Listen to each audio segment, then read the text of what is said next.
Jail से आपको आजाद करते हैं। एक और ले ले पिक्चर। चलो चलो, अरे एक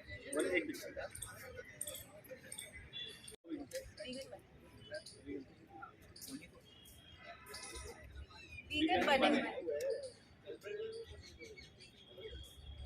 ये तो कब शुरू हुआ सबका तो पता ही नहीं चला। वीगन बने। एक बार और बोलिए। मैं 1 2 3 बोलूंगी, 3 के बाद मर्सी फॉर एनिमल्स। नमस्कार, मैं हूँ नई दिल्ली के जंतर मंतर पर और नई दिल्ली के जंतर मंतर पर एग डे मनाया जा रहा है। हमारे साथ हैं निहारिका जी जो कि एग डे मना रही हैं और कुछ इनकी मांगे हैं सरकार के समक्ष। इनका कहना है कि एग जब मुर्गी के गर्भ में होता है तो वो कितनी पीड़ा सहती है वो हम लोग नहीं बयान कर सकते, लेकिन इन्होंने एक बड़ी ही कहते हैं एकदम सामने से, एकदम गहनता से उन मुर्गियों को देखा है, सामने से देखा, उनके निरीक्षण किया है कि मुर्गियों को भी दर्द होता है, हैन को भी दर्द होता है। मैम, आज आप नई दिल्ली के जंतर मंतर आई हैं, आपने पिंजरे में जो है कुछ वुमेंस गर्ल्स को रखा और ये बताने की कोशिश की कि मुर्गियों को भी पीड़ा होती है, क्या कारण है? हम लोग ये बताना चाहते हैं कि कल 14 अक्टूबर को वर्ल्ड एग डे होता है और लोग उसे बहुत सेलिब्रेट करते हैं। तो हम ये बताना चाहते हैं कि वो कोई सेलिब्रेट करने का नहीं, एक दुख मनाने का दिन है। क्योंकि एक माँ एक माँ वो कितनी प्रताड़ित होती है उन अंडों को जन्म देने के लिए।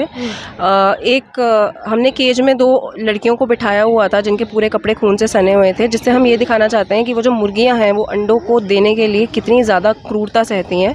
एक A4 साइज़ की शीट होती है जिस पे हम लोग ड्राइंग करते हैं, उतने छोटे से पेपर में ठूस के 10 मुर्गियों को भर दिया जाता है और वो अपने आजीवन पूरी की पूरी ज़िंदगी उन्हीं केजेस में काट देती है, एक बुरे सपने की तरह। ना वो अपने पंख फैला सकती हैं, उनकी चोंचों को काट दिया जाता है और वो आपस में एक दूसरे से मतलब एक अपना जो नेचुरल बिहेवियर होता है, मिट्टी में घुसना, ये सब चीज़ें कुछ भी नहीं कर पाती और पूरी ज़िंदगी उनकी ऐसे निकल जाती हैं।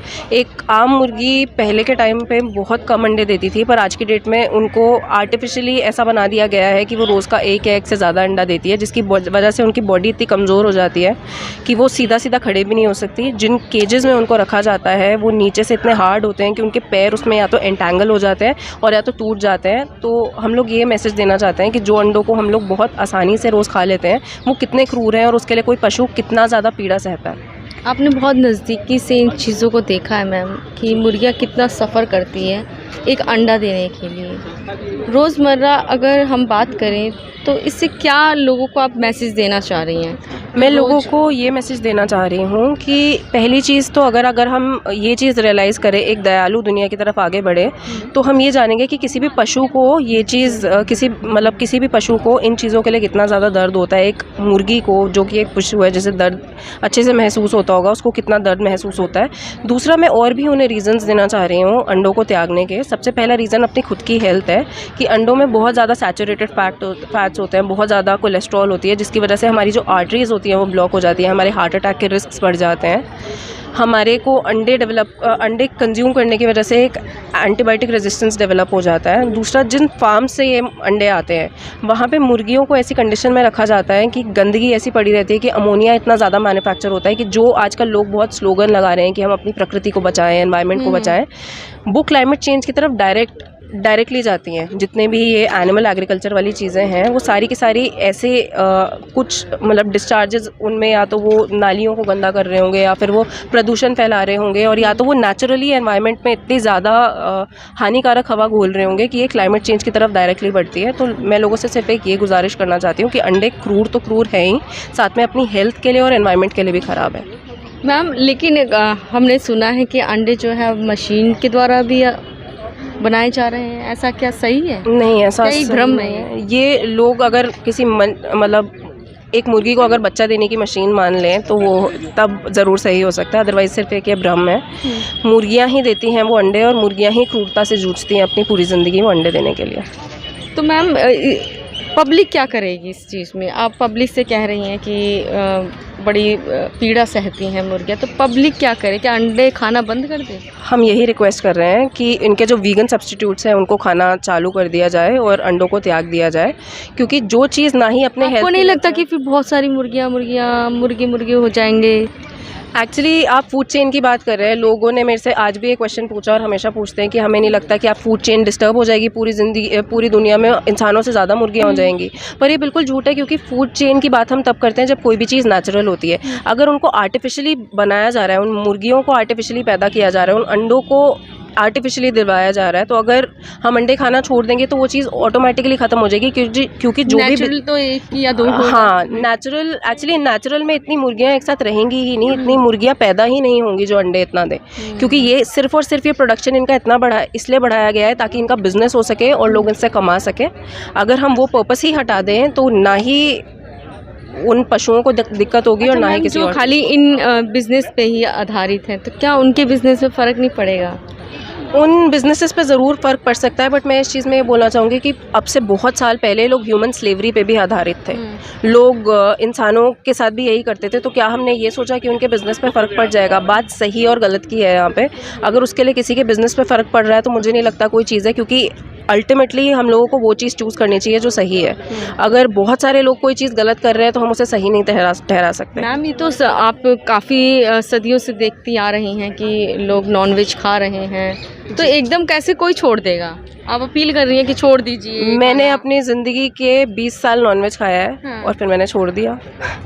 तो मैं अब आपको हुड़क नहीं मचती कि मैं सामने कोई खा रहा है तो मैं भी खाऊं? अगर मैं अंदर से होता नहीं है? मुझे बस ये चीज़ याद आती है, अगर मैं आंखें बंद करती हूँ, कि वो मासूम पशु का चेहरा जो तकलीफ़ से गुजरेगा सिर्फ और सिर्फ मेरे टेस्ट बड्स को सेटिस्फाई करने के लिए। और लेकिन डॉक्टर्स तो कहते हैं एग खाइए। जब आप जाएंगी हॉस्पिटल में, जच्चा वाले वार्ड में जाएंगी तो उनको एग दिया जाता है। जी, अगर हम पहले की बात करें तो पहले क्या एक्चुअली कुछ मिथ्स हैं जो बहुत लंबे समय से चले आ रहे हैं। पर अगर आप रीसेंट साइंटिफिक रिसर्चेस देखें, नेटफ्लिक्स की डॉक्यूमेंट्रीज देखें, व्हाट द हेल्थ और ये सब, तो उस सब में आप जानेंगे कि साइंटिफिक रिसर्चेस जो है रिसेंटली वो सबके सब इसी चीज़ की तरफ पॉइंट आउट करती हैं कि एनिमल प्रोडक्ट्स जो हैं वो किसी भी ह्यूमन बीइंग के लिए अच्छे नहीं होते, ना ही हमारे एनवायरनमेंट के लिए होते हैं, और पशुओं के लिए तो ऑब्वियसली नहीं होते। आपकी संस्था पूरा अपना बता दीजिए। मैं mercy for animals India foundation से हूँ। हमारी जो ऑर्गेनाइजेशन है वो यूएस बेस्ड है, बट इंडिया में हम लोग मेनली अभी 2 साल पहले से एक्टिव हुए हैं। वैसे हमारे को इंडिया में 6 साल हो गए हैं। हमारा काम यही है कि हम लोगों को ये बताना चाहते हैं कि जो ये इंडस्ट्री में ट्रैप्ड एनिमल्स हैं, जिनको हम खान पान के लिए इस्तेमाल करते हैं, वो क्या पीड़ा से गुजरते हैं, और हम उनके लिए इन्वेस्टिगेशन से बोलो या फिर एडवोकेसी से बोलो या और चीज़ों से बोलो। एक क्वेश्चन मेरा एक और है आपसे। कई बार क्या होता है, लोग कहते हैं कि सब्जियां जो हैं, हरी सब्जियां, वो तो अब नेचुरल हो ही नहीं रही हैं, सुई लगा करके घिया बड़ी कर दी जाती है। अब क्या है कि ये नॉन वेज जो है, कम से कम ये तो हमें प्रोटीन देगा। एक्चुअली अगर आप मुर्गियों के फार्म में जाएं तो आप ये जानेंगे कि जिस मुर्गी से अंडा आता है उस मुर्गी को रोज़ एक एंटीबायोटिक दिया जाता है। तो उस एंटीबायोटिक के कंटेंट्स जो है वो उस अंडे में है। अगर आप देखेंगे तो आजकल की रिपोर्ट्स ऐसे हैं, लोग बोलते हैं हम पे दवाइयाँ असर नहीं कर रही, क्योंकि वो अंडा कब से कंज्यूम करते हुए आ रहे हैं जिसमें वो एंटीबायोटिक था, और अब हमारी बॉडी में उसकी रेजिस्टेंस हो चुकी है कि वो एंटीबायोटिक हमारी बॉडी पे काम करना बंद कर गई है।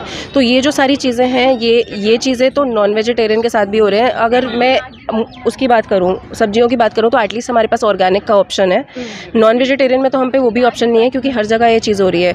लोग इंस्पेक्शन नहीं करते। वो जो मुर्गी है, आप जानेंगे तो कि कितने पैंडेमिक्स और कितने जो डिजीज़ेस हैं सिर्फ और सिर्फ जानवरों के कंजम्पशन से आए हैं। एक वैज्ञानिक का मैंने यूट्यूब पे सुना था कि नॉनवेज से ज़्यादा फ़ायदेमंद जो है वेजिटेरियन होता है, और वेजिटेरियन जो कि आयु भी कहीं ना कहीं लंबी होती है, और उनकी जो इम्यूनिटी पावर होती है वो भी बहुत अच्छी होती है। तो क्या ये सत्य है मैम? बिल्कुल सच है। मैंने जैसे आपको बताया कि जो हमारी ह्यूमन बॉडी है, ह्यूमन बॉडी अपने लिए चीज़ें अपने आप मैन्युफैक्चर कर लेती है, जैसे कि कोलेस्ट्रॉल और ये सारी चीज़ें।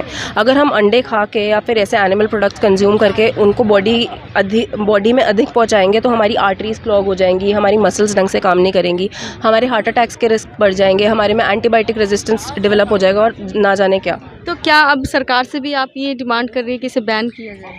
हम सरकार से बैटरी केजेस को बैन करने की डिमांड कर रहे हैं। हमारा ये एक मानना है कि एक कदम हम अच्छाई की तरफ बढ़ाएं और बैटरी केजेस को बैन करें।